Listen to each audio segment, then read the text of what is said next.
Sir, ഈ ഒരു സെഗ്മെൻറ്റിൽ നമ്മൾ ആളുകൾ പൊതുവെ ചെയ്യാൻ ഭയപ്പെടുന്ന ഒരു കാര്യമാണ് ചെയ്യാൻ ഉദ്ദേശിക്കുന്നത്. ഇസ്ലാം വിമർശനം. ഇസ്ലാമിനെ വിമർശിക്കാൻ ഭയപ്പെടേണ്ടതുണ്ടോ? ഭയപ്പെടേണ്ടതുണ്ടാവും. എന്താണെന്ന് വെച്ചാൽ പല ഭാഗത്തും അങ്ങനെ ചില സംഭവങ്ങൾ ഉണ്ടായിട്ടുണ്ട്. അതിപ്പോൾ ഹിന്ദുമതത്തെ വിമർശിക്കാനും ഇപ്പോൾ ഭയപ്പെടണം. ഇപ്പോൾ 1988 സൽമാൻ റഷ്ദിയുടെ സാത്താനിക് വേഴ്സസ് വന്നത്. 89 ആയത്തുല്ലാ ഖൊമേനി അദ്ദേഹത്തിന് മരണം വിധിച്ചു. ഇതുപോലെ ബംഗ്ലാദേശിലെ എഴുത്തുകാരി തസ്ലിമ നസ്രീൻ അവർ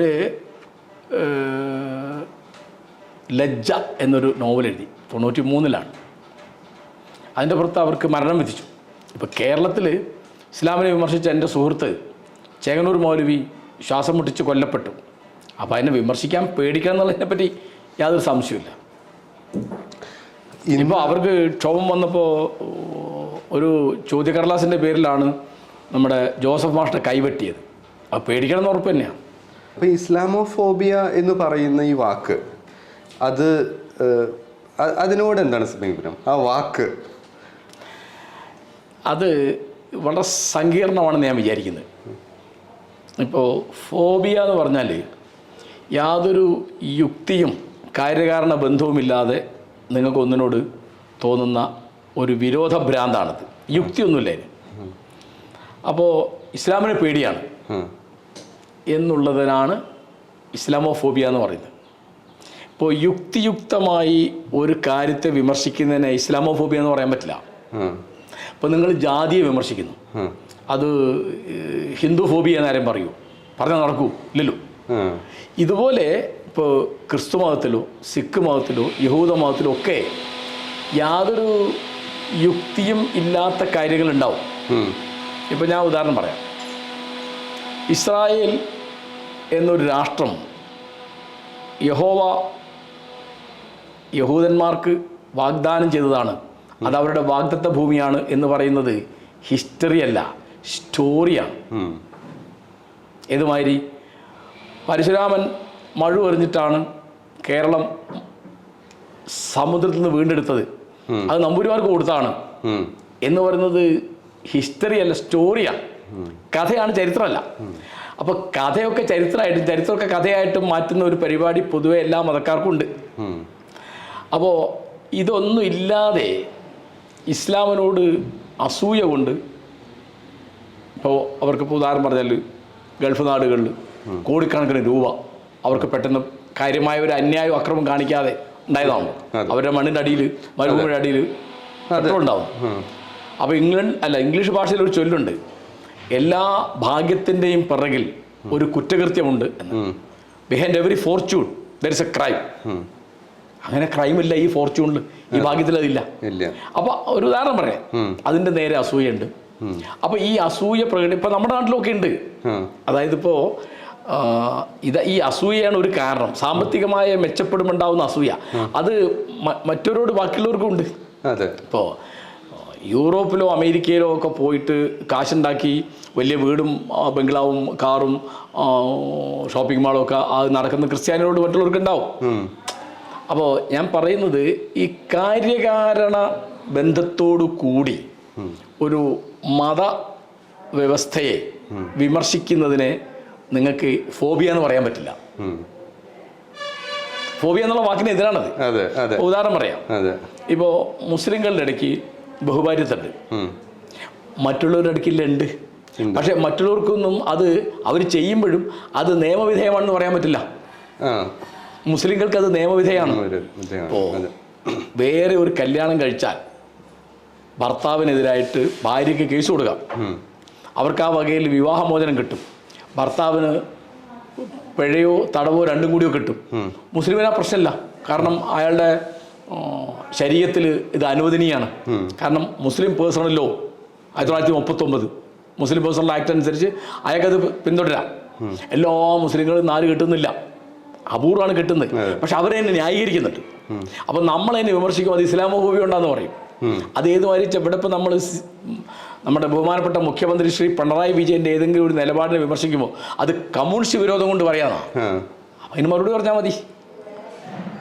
അപ്പോൾ ഞാൻ പറയുന്നത്, ഇപ്പോൾ ഡൊണാൾഡ് ട്രംപ് അധികാരത്തിലെത്തിയപ്പോൾ അദ്ദേഹം ചെയ്തത് എന്താ?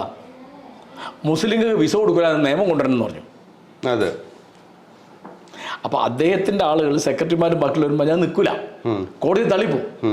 അപ്പോൾ അദ്ദേഹം എന്ത് ചെയ്തു? 7 രാഷ്ട്രങ്ങൾക്ക് വിസ കൊടുക്കൂല എന്ന് പറഞ്ഞു. അതിൽ ഒന്നാമത്തെ രാഷ്ട്രം ഇറാനാണ്, അടുത്ത ഇറാഖാണ്. ഇങ്ങനെ അപ്പോൾ ഇത് വേറെ. അപ്പം ഇതൊക്കെയാണ് ഇസ്ലാമോഫോബിയ എന്ന് പറയുന്നത്. അതുണ്ട്. അതായത് മുസ്ലിമാണ് എന്നതുകൊണ്ട് മാത്രം നിങ്ങൾ ഒരാളെ വെറുക്കുന്നു, കാരണമില്ല. ഇസ്ലാമാണ് എന്നതുകൊണ്ട് മാത്രം നിങ്ങളൊരു മത വ്യവസ്ഥയെ എതിർക്കുന്നു, അതിനെ ഇസ്ലാമോഫോബിയ എന്ന് പറയാം. അതില്ല എന്ന് ഞാൻ പറയുന്നില്ല. പക്ഷെ എല്ലാം ഇസ്ലാമോഫോബിയയുടെ കണക്കിലെഴുതിയാൽ പിന്നെ അവർക്ക് പരിഷ്കരണത്തിനോ വിമർശനത്തിനോ ചർച്ചയ്ക്കോ ഒന്നും പഴുതില്ല. അത് പറ്റില്ല. നമ്മൾ ജാതിയെ വിമർശിക്കുന്നു, ഇപ്പൊ പറയുന്നില്ല. നേരെ മറിച്ച് ഇപ്പോൾ ഇവിടെ ഒരു ഹിന്ദു രാഷ്ട്രമാണെങ്കിൽ അവർ പറയും അത് ഹിന്ദു മതത്തോടുള്ള വിരോധം കൊണ്ട് പറഞ്ഞാന്ന് പറഞ്ഞാൽ കാര്യം നടക്കുമല്ലോ. ഇപ്പൊ നമ്മൾ സതിയെ വിമർശിക്കുന്നു. സതി എന്ന് പറയുന്നത് ഭർത്താവിന്റെ ചെതയിൽ ചാടി ഭാര്യ മരിക്കണം എന്നുള്ള വ്യവസ്ഥയാണ്. അല്ലെങ്കിൽ നരബലിയെ വിമർശിക്കുന്നു, അല്ലെങ്കിൽ ഐത്തത്തെ വിമർശിക്കുന്നു. അങ്ങനെ ഒരുപാട് കാര്യങ്ങളുണ്ട്. അല്ലെ സംബന്ധ വ്യവസ്ഥയെ വിമർശിക്കുന്നു. സംബന്ധ വ്യവസ്ഥ എന്ന് പറയുന്നത് അത് ഒരു സ്ത്രീയിൽ തനിക്ക് കുഞ്ഞുണ്ടായാൽ ആ കുഞ്ഞിനെ സംരക്ഷിക്കേണ്ട ഉത്തരവാദിത്വം പുരുഷനില്ല, അത് പറ്റില്ല എന്ന് നമ്മൾ പറയും. ഇതുപോലെ ഇപ്പം മുസ്ലിങ്ങളുടെ ഇടയ്ക്ക് അനന്തരാവകാശം പുരുഷനും സ്ത്രീക്കും വ്യത്യാസമാണ്. ഇപ്പം ഞാൻ ഉദാഹരണം പറഞ്ഞുതരാം. ഒരു ബാപ്പ മരിച്ചു, അയാളുടെ മക്കൾക്ക് ഓരി വെക്കാനുള്ള സ്വത്ത് 150 ഉറുപ്പ്യ എന്ന് വിചാരിച്ചു. ആ ഒരു മകനും മകളും ആണെങ്കിൽ നിങ്ങൾ വിചാരിക്കും 75 ഓരി വെക്കുന്നു. അങ്ങനെയല്ല, 150 ഓരി വെക്കുക. 100 മകനും 50 മകൾക്കും. അപ്പം അതൊരു വിവേചനമാണ്, അത് പാടില്ല എന്ന് നമ്മൾ പറഞ്ഞത് കാര്യകാരണ ബന്ധത്തോടു കൂടിയാണ്. കാരണം സ്ത്രീ പുരുഷ സമത്വം എന്നൊരു സങ്കല്പത്തിൽ നിന്നുകൊണ്ടാണ് നമ്മൾ വർത്തമാനം പറയുന്നത്. റൈറ്റ്? അപ്പം ഇത് നിങ്ങൾ ഇസ്ലാമോഫോബിയ എന്ന് പറഞ്ഞ കാര്യം നടക്കൂല. അപ്പം ഇതെല്ലാം കൂട്ടി ഇസ്ലാമോഫോബിയ എന്ന് പറയും. മറുപടി പറയാനാണ് അത്. അപ്പോൾ അതായത് ഈ ഇപ്പം മുഖം മൂടുന്ന പർദ്ദ അത് അന്യായമായൊരു സാധനമാണ്. മുഖം മൂടുന്ന പർദ്ദ എന്ന് പറയുന്നത് ഹിജാബല്ല. ഹിജാബ് എന്ന് പറയുന്നത് ശിരോവസ്ത്രമാണ്. മറ്റത് നിക്കാബാണ്.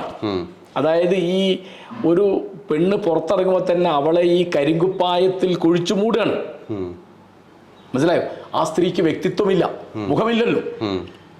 അപ്പോൾ അവരിപ്പോൾ ഉദാഹരണം പറയാം, അവരൊരു ക്ലാസ്സിൽ പഠിക്കാൻ ചെന്നു, അവരാണോ വന്നതെന്ന് ഒരു ടീച്ചർക്ക് അറിയാൻ പറ്റില്ലല്ലോ. പറ്റും? അവർ പാസ്സായി, അവർക്കൊരു മെഡിക്കൽ ഡോക്ടറായിട്ട് ജോലി ചെയ്യാൻ പറ്റുമോ? അവരുടെ താരം പോവും. അവർക്കൊരു വക്കീലായിട്ട് ജോലി ചെയ്യാൻ പറ്റുമോ? ഇല്ലല്ലോ. അവർക്കൊരു എഞ്ചിനീയറായിട്ട് വർക്ക് ചെയ്യാൻ പറ്റുമോ? ഒന്നും പറ്റില്ല. കാരണം അവർക്ക് സാമൂഹിക ജീവിതമില്ല. അവർക്ക് അവരുടെ കുടുംബത്തിൽ, അപ്പോൾ അവരുടെ സാമൂഹിക ജീവിതം നിഷേധിക്കാനാണ് ഈ മുഖം മൂടുന്ന പർദ്ദ. അതിനാണ് ഈ നിക്കാബ് എന്ന് പറയുന്നത്. അത് അന്യായമാണ്, അത് നിരോധിക്കേണ്ടതാണ്. കാരണം അത് എന്നെ നിങ്ങളെയും ബാധിക്കും. ഇപ്പോൾ നിങ്ങൾ ട്രെയിനിലിരിക്കുന്നു അല്ലെ ബസ്സിലിരിക്കുന്നു, അപ്പോൾ നിങ്ങളടുത്തിരിക്കുന്ന ആരാ നിങ്ങൾക്ക് അറിയണ്ടേ? അതൊരാൾ വേഷം മാറി ഒന്നാണെങ്കിലും ആൾ മാറാടുന്ന സൗകര്യം ഉണ്ടായില്ലേ? അപ്പോൾ സാർ ഇത് അംഗീകരിച്ചു, അത് കറക്റ്റ് തന്നെയാണ്. അല്ല, ഞാൻ പറഞ്ഞു ഒഴിവാക്കിയില്ല. അപ്പോൾ ഈ നിക്കാബിനെ വിമർശിക്കുമ്പോൾ നിങ്ങളതിൽ ഇസ്ലാമോഫോബിയ എന്ന് പറഞ്ഞിട്ട് കാര്യമില്ല. അതൊരു പൗരാവകാശത്തിൻ്റെ പ്രശ്നമാണ്. സ്ത്രീ പുരുഷ സമത്വത്തിന് വേണ്ടി നമ്മൾ സംസാരിക്കുന്നത്. പിന്നെ ഇപ്പോൾ കേരളത്തിൽ 25 കൊല്ലം മുമ്പ് ഈ സാധനം ഇല്ലല്ലോ. 1400 കൊല്ലം ഇസ്ലാം മതം ഉണ്ടായിട്ട് 25 കൊല്ലം മുമ്പ് അത് വരുന്നത്. അപ്പോൾ ഈ കാലം മുഴുവൻ എങ്ങനെ ജീവിച്ചവർ? ഈ ഇസ്ലാമോഫോബിയ എന്ന് പറയുന്നതുണ്ട്. എല്ലാം ഇസ്ലാമോഫോബിയ എന്ന് പറയരുതെന്ന് ഞാൻ പറഞ്ഞു. അതായത് ഞാനിപ്പോൾ അതിൻ്റെ ഒരു ഉദാഹരണം, അതായത് ഇവരൊക്കെ കാടന്മാരാണ്, ഇവരൊക്കെ വൃത്തിയില്ലാത്തവരാണ് എന്നൊക്കെ കാര്യകാരണ ബന്ധമില്ലാതെ അവർ വെറും മുസ്ലിങ്ങളാണെന്നുള്ള ഒറ്റ കാരണം കൊണ്ട്, അവർ അറബികളാണ് എന്നുള്ള കാരണം കൊണ്ട്, അവർ മരുഭൂജീവികളാന്നുള്ള കാരണം കൊണ്ടുണ്ട്. ഇപ്പോൾ ഇപ്പോൾ അറബികൾക്ക് ബുദ്ധിയില്ലാന്നൊരു കഥ ഇവിടെ ഇല്ലേ? നമ്മുടെ നാട്ടിലുണ്ട്. ഇപ്പോൾ ഞാൻ ഉദാഹരണം പറഞ്ഞുതരാം. ഇവിടെ ഇപ്പോൾ ഗൾഫിൽ ഞാൻ അനവധി ഗൾഫിൽ പോയിട്ടുണ്ട്. ഗൾഫിൽ ഞാൻ അറിയുന്ന മിക്ക നമ്മുടെ നാട്ടുകാരും സുഹൃത്തുക്കളും ആയിട്ടുള്ള ആളുകൾ അവരുടെ വിസ കൊടുത്ത അറബിയെ പറ്റി പറയുന്നതെന്നാ അറിയോ? അവൻ എന്നാ പറയും. ഞാൻ ഒരാളും അയാളെന്നോ അദ്ദേഹമെന്നോ മുതലാളി എന്നൊന്നും പറഞ്ഞില്ല, അവൻ എന്ന് പറയും. അർബാബ് എന്നല്ലേ പറയാ? അർബാബ് അല്ല, അർബാബ് എന്ന് അറബിയിൽ, അർബാബ് എന്ന് പറഞ്ഞാൽ മുതലാളി. അത് പറയുമ്പോൾ അത് അവനെ അറിഞ്ഞൂടാ, അല്ലെ അവൻ ചോദിക്കും, ഞാൻ അത്ഭുതപ്പെടും. കാരണം ഇവന് വിസ കൊടുത്ത് ഇവന് ശമ്പളം കൊടുക്കുന്ന ആളാണ്. പക്ഷെ മലയാളിയുടെ ഒരു സ്വഭാവമല്ലേ? അല്ല, അതല്ല. ഇങ്ങനെ ഒരു മുൻവിധി ഉണ്ട് ഇതിൽ. അവർക്ക് ബുദ്ധിയില്ല, അവർക്ക് പിന്നെ ശാസ്ത്രം മനസ്സിലാവില്ല. അവർ വെറും ഈ നിസ്കരിക്കും നോമ്പ് വലിക്കും ചെയ്യുന്നത് മാത്രമേ തിരിയുള്ളൂ, ഭക്ഷണം മാത്രമേ അവർക്ക് തിരിയുള്ളൂ. ഇപ്പം മുസ്ലിം ലീഗുകാർ അവർക്ക് എന്താ അറിയാം? ബിരിയാണി കഴിക്കാൻ അറിയാമെന്നാ. എന്ന തരത്തിൽ ഇതൊക്കെ ഈ അറപ്പുന്നുണ്ടാകുന്നതാണ്. ഇതല്ല ഞാൻ പറയുന്നത്, അല്ലെ വേറൊരാൾ പറയുന്നത്. മനസ്സിലായി. ഇപ്പോ അതായത് മുസ്ലിം സ്ത്രീ വിദ്യ അഭ്യസിക്കണം, അവൾക്ക് സാമൂഹിക ജീവിതം വേണം, അവൾക്ക് രാഷ്ട്രീയ ജീവിതം വേണം, അവൾക്ക് അനന്തരാവകാശത്തിൽ തുല്യത കിട്ടണം എന്ന് പറഞ്ഞ് എങ്ങനെ ഇസ്ലാമോഫോബിയാവുക? നമ്മൾ ആ സ്ത്രീകൾക്ക് വേണ്ടി സംസാരിക്കുന്നത്. ഇപ്പോൾ ഇവിടെ ബഷീർ സ്ത്രീ വിദ്യാഭ്യാസത്തിന് വേണ്ടി എഴുതി. ഉദാഹരണം പറഞ്ഞാൽ അദ്ദേഹത്തിൻ്റെ 1959 വന്ന എൻ്റെ ഉപ്പുപ്പാക്ക് ഒരു ആന ഉണ്ടാകുന്നുള്ള പുസ്തകത്തിൽ സ്ത്രീ വിദ്യാഭ്യാസത്തിന് വേണ്ടിയുണ്ട്. 1953 വന്ന KT മുഹമ്മദിൻ്റെ ഇത് ഭൂമിയാണ് എന്നുള്ള നാടകത്തിൽ സ്ത്രീ വിദ്യാഭ്യാസത്തിന് വേണ്ടിയുണ്ട്, വാദിക്കുന്നുണ്ടല്ലേ.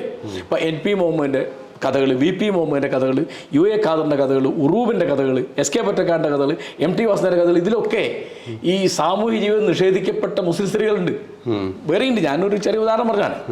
അപ്പോൾ അതൊക്കെ എങ്ങനെ ഇസ്ലാമോഫോബിയാവുക? എനിക്ക് മനസ്സിലായില്ല. ഇപ്പോൾ ഇവിടെ ഇപ്പോൾ പറയുന്നൊരു കാര്യം, ഇപ്പോൾ ഏതെങ്കിലും ഒരു കഥ, അതിൽ വില്ലൻ്റെ പേര് ഒരു മുസ്ലിം പേര്, അവരുടെ ഇസ്ലാമോഫോബിയ എന്ന് പറയും. ഞാനൊരു ഉദാഹരണം പറയാം. NS മാധവൻ്റെ ഹിഗിറ്റ എന്നുള്ള കഥയിൽ ഒരു വില്ലനായിട്ട് വരുന്ന ആളുടെ പേര് ജബ്ബാർ എന്നാണ്. അപ്പം ഇത് അദ്ദേഹത്തിൻ്റെ ഇസ്ലാം വിരോധം കൊണ്ട് വന്നതാണ് എന്നാണ് ഒരു നിരൂപണം. ശരി, ഈ മാധവനാണ് ബോംബെ എന്നുള്ള കഥ എഴുതിയത്, തിരുത്ത് എന്നുള്ള കഥ എഴുതിയത്. അതൊക്കെ മുസ്ലിങ്ങളോട് കാണിക്കുന്ന അന്യായത്തിനെതിരായിട്ടുള്ള കഥകളാണ്. അപ്പോൾ ഒരു കഥാപാത്രത്തിൻ്റെ പേര്, ഇതിൻ്റെ മനസ്സിലാക്കലിൻ്റെ വ്യത്യാസമുണ്ട്. ഇപ്പോൾ ഞാൻ ഉദാഹരണം പറയാം. തകഴിയുടെ പ്രസിദ്ധമായ നോവലാണ് രണ്ടിടങ്ങഴി. 1947 വന്ന അതിൽ കോരൻ്റെ ഭാര്യ ചിരിതയെ ബലാത്സംഗം ചെയ്യാൻ മൂന്നാമത് ശ്രമിക്കുന്ന ആളുടെ പേര് ചാക്കോ എന്നാണ്. പുഷ്പവേലിൽ ഔസേപ്പിൻ്റെ മകനാണ്. അപ്പോൾ ഇത് മൂന്നാമതായപ്പോൾ അവൾ കോരനോട് പറഞ്ഞു, കോരൻ ചാക്കോവിനെ കുത്തി കൊന്ന് ജയിലിൽ പോയി. ഇതാണ് അതിലെ കഥ. പിന്നെ അയാൾ മടങ്ങി വരുന്നുണ്ടായിരുന്നു. അപ്പോൾ ആ കഥ വായിച്ചപ്പോൾ നമ്മൾ മനസ്സിലാക്കിയ എന്താ, ചാക്കോ ജന്മിത്വത്തിൻ്റെ പ്രതിനിധിയാണ്, ജന്മിത്വത്തിൻ്റെ പ്രതീകമാണ്, അല്ലാതെ ഇവിടുത്തെ ക്രിസ്ത്യൻ സമൂഹത്തിൻ്റെ പ്രതീകമെന്നല്ല. അതെ, പുഷ്പവേൽ ഔസേപ്പ് ജന്മിയാണ്. അപ്പോൾ അദ്ദേഹത്തിൻ്റെ മകനാണ് ചാക്കോ. മണ്ണും പെണ്ണും ഒരുപോലെ അവർക്ക് അവകാശപ്പെട്ടതാണെന്ന്. ആ ജന്മിത്വത്തെയാണ് തകഴി ചോദ്യം ചെയ്തത്, അല്ലാതെ ക്രിസ്ത്യാനികളെ അല്ല. ഇതുപോലെ ജബ്ബാർ എന്നാണ് അയാൾക്ക് പേര്. ജബ്ബാർ എന്നൊരു പേരിടാൻ പറ്റും, പാടില്ലേ? എന്തെങ്കിലും പേരിടണ്ടേ? അതെ. അപ്പോൾ ഇതിപ്പോൾ ഞാൻ ചോദിക്കണം, ഇപ്പോൾ ആ കഥ ജബ്ബാർ എന്നുള്ള മാതിരി ജെ എന്ന് പേരിട്ട് പ്രശ്നമില്ലല്ലോ, ഉണ്ടോ?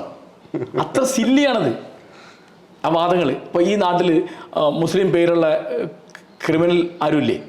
ഇപ്പോൾ ബഷീർ, ഞാൻ പറയാം, ബഷീറിൻ്റെ കുട്ടിക്കാലത്ത് അദ്ദേഹം വായിക്കുന്ന കഥകളിലൊക്കെ വില്ലന്മാർ മുസ്ലിങ്ങളായിരുന്നു എന്ന് അദ്ദേഹം പരാതിയായിട്ട് പറയുന്നുണ്ട്.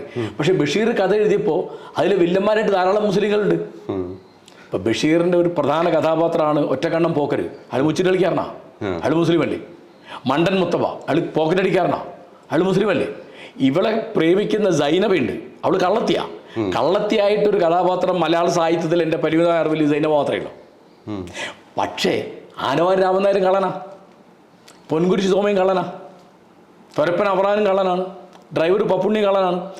കള്ളന്മാരും കൊള്ളരാത്തവന്മാരും ഒക്കെ എല്ലാ സമുദായത്തിലുണ്ട് ആ ബഷീർ പറഞ്ഞത്. അതിൽ മുസ്ലിങ്ങളെ ബഷീർ ഒഴിവാക്കിയില്ല. ബഷീറിനോട് ആരും ചോദിക്കും, നിങ്ങൾ ഒരു മുസ്ലിം സ്ത്രീയെ കള്ളത്തിയായിട്ട് എന്താ എഴുതിയത്? അത് മനസ്സിലാക്കേണ്ടതാ. അപ്പോൾ ഇത് ഈ ഇസ്ലാമോഫോബിയ അങ്ങോട്ട് പറയുമ്പോഴേക്ക് ഇതെന്തോ വലിയ സംഭവമാണ്. അങ്ങനെയൊക്കെ ഉണ്ട്. അതായത് ഇപ്പോൾ പാശ്ചാത്യ രാജ്യങ്ങളിൽ, ഉദാഹരണം ഓസ്ട്രേലിയ, അവിടെയൊക്കെ ഇപ്പോൾ മൈഗ്രേഷനെതിരായിട്ട്, കുടിയേറ്റത്തിനെതിരായിട്ട് ഇപ്പോൾ അവിടെ ഓസ്ട്രേലിയയിൽ ശക്തി പ്രാപിക്കുന്ന ഒരു രാഷ്ട്രീയ പ്രസ്ഥാനത്തിൻ്റെ പേര് വൺ കൺട്രി എന്നാണ്. ഒരാളും ഇങ്ങോട്ട് മൈഗ്രേറ്റ് ചെയ്യേണ്ടതാണ്. അപ്പോൾ മൈഗ്രേഷൻ, കുടിയേറ്റം അധികം നടക്കുന്നത് കണ്ട അത് മുസ്ലിം നാടുകളിൽ നിന്നാണ്. ഉദാഹരണം പറഞ്ഞാൽ സിറിയെന്ന് ഉദാഹരണങ്ങൾ. അപ്പോൾ അവിടുന്ന് അപ്പോൾ ഇങ്ങോട്ട് വരണ്ട. അപ്പോൾ അത് വെച്ചാൽ കുടിയേറ്റക്കാരായി വരാനുള്ള അധികം മുസ്ലിങ്ങളാണ്. ഇപ്പോൾ റഷ്യ യുക്രൈനെ ആക്രമിച്ചപ്പോൾ യുക്രൈൻ എന്നുള്ള ആളുകളുണ്ടാവും. അവർ മുസ്ലിങ്ങളുണ്ടാവും, ക്രിസ്ത്യാനികളുണ്ടാവും, എല്ലാം മതമല്ലാത്തവരൊക്കെ ഉണ്ടാവും. അപ്പോൾ ഞാൻ പറയുന്നത് അവിടെ ഈ വാക്ക് വരുന്ന ഇത്തരത്തിലുള്ള രാഷ്ട്രീയ രൂപമായിട്ടാണ്, ഒരു കുടിയേറ്റ വിരുദ്ധ രാഷ്ട്രീയത്തിൻ്റെ ഭാഗമായിട്ടാണ്. അതിപ്പോൾ ഇവിടെ നമ്മൾ ഇതിൻ്റെ ഏതെങ്കിലും ഒരു സംഗതി, ഇപ്പം ഇവിടെ പെണ്ണുങ്ങളെ മുഖം മൂടുന്ന പർദ്ദ ഇടുന്നതിന് ഞാൻ വിമർശിക്കുന്നു. ആ പെണ്ണിന് വേണ്ടിയല്ലേ ഞാൻ പറയുന്നത്? ആ പെണ്ണിന് പക്ഷെ ആ പെണ്ണിനെ അത് മനസ്സിലാവണല്ലോ. ഞാൻ ചോദിക്കുന്നത് അല്ല, അവർക്ക് അത് അവരുടെ കുറ്റമല്ല, അത് നിങ്ങളുടെ കുറ്റാണ്, ആണുങ്ങളുടെ കുറ്റാത്. അപ്പൊ ആ പെണ്ണിന് വന്നിട്ട് ഒരു ബാങ്ക് അക്കൗണ്ട് തുടങ്ങണ്ടേ? നിങ്ങൾ മാനേജറാണ്, ഇങ്ങനെ ഒരാൾ വന്നാൽ ബാങ്ക് അക്കൗണ്ട് തുടങ്ങാൻ പറ്റുമോ? അവരൊരു ചെക്കുമായിട്ട് വന്നു, ധാരാ നിങ്ങൾ പരിശോധിക്കണ്ടേ? നിങ്ങൾക്ക് ചെക്ക് മാറി കൊടുക്കാൻ പറ്റുമോ? നിങ്ങളുടെ മുമ്പിൽ ഒരു ചെക്കുമായിട്ട് ഒരാൾ വരുന്നു. അല്ല, ഞാൻ ഒക്കെ പോട്ടെ ഷിജിൽ, ഈ സ്ത്രീയെ കാണാതെ ഒരു പരസ്യം കൊടുക്കണ്ടേ? കാണാനല്ല ഇങ്ങനെ പരസ്യം കൊടുക്കാൻ പറ്റൂ? കണ്ണ് മാത്രമായിട്ട് പരസ്യം കൊടുത്താൽ കിട്ടും. ആരെ? നമ്മുടെ ഐശ്വര്യ റോയെ കിട്ടാൽ മതി. അവരുടെ കണ്ണ് മാത്രം കണ്ട ആളെ തിരിയും, വേറെ ആരും ആളെ തിരിയൂ. അപ്പം ഇത് ഇവരുടെ സാമൂഹിക ജീവിതം നിരാകരിക്കുന്ന ഒരു സാധനമാണ് നിക്കാബ്. ഹിജാബ് ധരിക്കുക എന്നുള്ളത് ഒരു സ്ത്രീയുടെ അവകാശമാണ്. അത് കന്യാസ്ത്രീക്ക് അവകാശമുണ്ട്, സിഖ് വനിതകൾക്ക് അവകാശമുണ്ട്, യഹൂദ വനിതകൾക്ക് അവകാശമുണ്ട്, പള്ളിയിൽ പോകുന്ന ക്രിസ്ത്യൻ വനിതകൾക്ക് അവകാശമുണ്ട്, മുസ്ലിം സ്ത്രീക്ക് അവകാശം വേണം. ഞാൻ ഹിജാബ് അവർക്ക് വേണേൽ അണിഞ്ഞോട്ടെ, പക്ഷെ നിക്കാബ് അവർക്ക് വേണമെങ്കിൽ അണിയാൻ പാടില്ല ഞാൻ പറഞ്ഞത്. അത് എന്നെ ബാധിക്കും, നിങ്ങളെ ബാധിക്കും, അത് ഇവിടുത്തെ സാമൂഹിക ജീവിതത്തെ ബാധിക്കും. സമാധാനത്തിനെതിരാണത്. അല്ല, അത് ടർക്കിയിൽ നിരോധിച്ചില്ലേ? ടർക്കിയിൽ നിരോധിച്ചാൽ പറ്റി. എന്താ കാരണം വെച്ചാൽ ഇങ്ങനെയല്ല. ടർക്കിയിൽ 1924 എൻ്റെ ഓർമ്മ, അത്താതുർക്ക് പർദ്ദ നിരോധിച്ചു. പർദ്ദ നിരോധിച്ചിട്ട് ആൾ കൂട്ടാക്കില്ല. അതെന്താ ചെയ്തതെന്നറിയോ? ഒരാഴ്ച കഴിഞ്ഞപ്പോൾ പ്രഖ്യാപനം പുറപ്പെടുവിച്ചു, വേശ്യകൾക്ക് പർദ്ദ ഇടാമെന്ന്. ഭയങ്കര പ്രകോപനല്ലേ, പർദ്ദ ഇല്ലാതായി. പക്ഷേ 100 കൊല്ലം കഴിഞ്ഞതിന് മുമ്പേ മതമൗലികവാദം അതിൻ്റെ മുകളിൽ പിടിച്ചു കയറി. നിർബന്ധം ചെലുത്തരുതായി. അദ്ദേഹം ഒരു തരത്തിലുള്ള പർദ്ദയ്ക്ക്, ഇപ്പൊ നിക്കാബ് മാത്രമല്ല, അത്താതുർക്ക് എന്ന് പറഞ്ഞാൽ തുർക്കിയുടെ പിതാവ് എന്നാ. കമാൽ പാഷയ്ക്ക് അവർ കൊടുത്ത പേര് അത്താതുർക്ക്.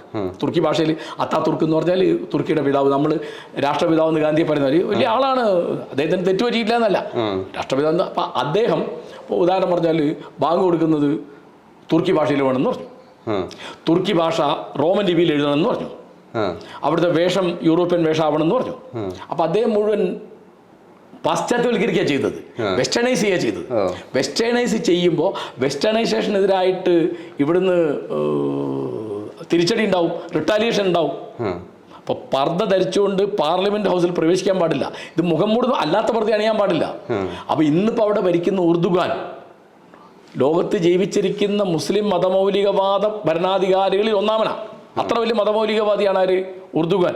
അദ്ദേഹത്തിന് സ്പേസ് ഉണ്ടാക്കി കൊടുത്ത ആരാണ്? ഈ തരത്തിലുള്ള കർശന നിയമങ്ങളാണ്. അപ്പം അൽബേനിയയിൽ മതേതരത്വം കൊണ്ടുവരാൻ പോയത് എങ്ങനെയാണ്? അൻവർ ഹോഷ്ച 48 അദ്ദേഹം അവിടെ അധികാരത്തിൽ വന്നത്. 1948 അധികാരത്തിൽ വരുമ്പോൾ അദ്ദേഹം കമ്മ്യൂണിസ്റ്റുകാരനാണ്. കമ്മ്യൂണിസ്റ്റുകാരൻ ബാലറ്റിലൂടെ ചരിത്രത്തിൽ ആദ്യം അധികാരത്തിൽ വരുന്ന അൽബേനിയയിലാണ്. അപ്പോൾ നിങ്ങൾ ചോദിക്കും 57 EMS അല്ലേ? EMS ആണ്. അൻവർ ഹോഷ്ചയുടെ പാർട്ടിയുടെ പേര് ലേബർ പാർട്ടി എന്നായിരുന്നു. EMSന്റെ പാർട്ടിയുടെ പേര് കമ്മ്യൂണിസ്റ്റ് പാർട്ടി എന്നാണ്. മറ്റേ കമ്മ്യൂണിസ്റ്റുകാരാണ്. അപ്പൊ അദ്ദേഹം മറ്റേ മതം തന്നെ നിരോധിച്ചു, പർദ്ദയൊന്നുമല്ല. അദ്ദേഹം എന്ത് ചെയ്തു? അവിടെ ധാരാളം ക്രിസ്ത്യാനികളുണ്ട്, ധാരാളം മുസ്ലിങ്ങളുണ്ട്. അവിടുത്തെ പള്ളിക്കും ചർച്ചിനൊക്കെ ധാരാളം ഭൂമിയുണ്ട്, അതൊക്കെ പിടിച്ചെടുത്തു. ഈ പള്ളിലച്ചന്മാരും മൗലവിമാരും ഒക്കെ താടി പഠിച്ചിട്ട് ഒക്കെ ജോലിക്ക് പോയിക്കൊള്ളാൻ പറഞ്ഞു. കുറേ ആളെ ജയിലിലിട്ടു, കുറേ ആളെ ജോലിക്ക് പറഞ്ഞു. 23 കൊല്ലം ആ നാട്ടിൽ മതം തന്നെ നിരോധിതമായ അവസ്ഥയിൽ നിന്നു. അൽബേനിയ എന്ന് പറയുന്നത് മദർ തെരേസയുടെ നാടാട്ടോ. 23ാമത്തെ കൊല്ലം അദ്ദേഹം മരിച്ച് 18 കൊല്ലം അങ്ങനെ അൻവർ ഹോഷ്ച നിന്നു. 5 കൊല്ലം കഴിഞ്ഞ് പിൻവലിച്ചു, കമ്മ്യൂണിസ്റ്റുകാരനെ പിൻവലിച്ചു. അപ്പം നിരോധിക്കല്ല വേണ്ടത്. റഷ്യ നിരോധിച്ചിട്ടില്ല, റഷ്യ നിരുത്സാഹപ്പെടുത്തി, നിയന്ത്രിച്ചു. ഇതൊന്നും വേണ്ടാന്നേ. ഇപ്പം യൂറോപ്പിലൊക്കെ നിരോധിച്ചിട്ടാണോ ഇത് പലരും വേണ്ടാന്ന് വയ്ക്കുന്നത്, മതം വേണ്ടാന്ന് വയ്ക്കുന്നത്? അപ്പം അങ്ങനെ ഒരു നിർബന്ധം വന്നാൽ അന്നിപ്പോൾ അൽബേനിയയിൽ എന്താ ചെയ്തത്? ഒളിച്ചിരുന്നിട്ട് ആണ് ആളുകൾ ബൈബിളും ഖുറാനൊക്കെ വായിച്ചിരുന്നത്. വായിക്കാൻ പാടില്ല. ഖുറാൻ കണ്ട ഇതിനെയൊക്കെ എത്ര അറ്റാക്ക് ചെയ്യണോ അത്ര ഇത് സ്ട്രോങ് ആവും. അതെ, നിങ്ങൾ ഇങ്ങനെയല്ല ചെയ്യേണ്ടത്. ഇതിൻ്റെ കൊള്ളരുതായ്മകൾ, ഇതിൻ്റെ ദൗർബല്യങ്ങൾ, ഇതിൻ്റെ ജീർണത, ഇതിൻ്റെ അശാസ്ത്രീയത, ഇതിൻ്റെ അയുക്തികത ആളുകളെ പറഞ്ഞ് മനസ്സിലാക്കുക. അങ്ങനെ ഇപ്പോൾ സാറിനെ പോലെയുള്ളവർ നിരന്തരം ഇതിനു വേണ്ടി ശ്രമിക്കുന്നുണ്ട്. പക്ഷേ പണ്ടൊരു ചേകന്നൂർ മൗലവി ഉണ്ടായിരുന്നു, ഇന്ന് അങ്ങനെ ഒരാളുണ്ടാവുമോ? നിങ്ങൾ ഒരു ഉദാഹരണം പറഞ്ഞ് ഞങ്ങൾ മനസ്സിലാക്കാം. 69-70 കാലത്താണ് കേരളത്തിൽ സന്താന നിയന്ത്രണം എന്നുള്ളൊരു കാര്യം വളരെ ശക്തമായിട്ട് വന്നു. അത് തുടങ്ങിയത് കുട്ടികൾ 2-3 മതിയെന്നാണ്. പിന്നത് വന്നത് നാം 2 നമുക്ക് 2 എന്നാണ്. കുറച്ച് കഴിഞ്ഞപ്പോൾ നമ്മളൊന്ന് നമുക്കൊന്നായി. ഈ സാധനം തുടങ്ങിയപ്പോൾ ക്രിസ്ത്യൻ പൗരോഹിത്യവും മുസ്ലിം പൗരോഹിത്യവും അതിനെ എതിർത്തു. എന്താണ്? അത് ഞങ്ങളുടെ മതത്തിനെതിരാണ്. ഗർഭഛിദ്രം നടത്താനുള്ള അനുമതി സ്ത്രീകൾക്ക് കൊടുക്കുന്ന ഒരു നിയമം വന്നു.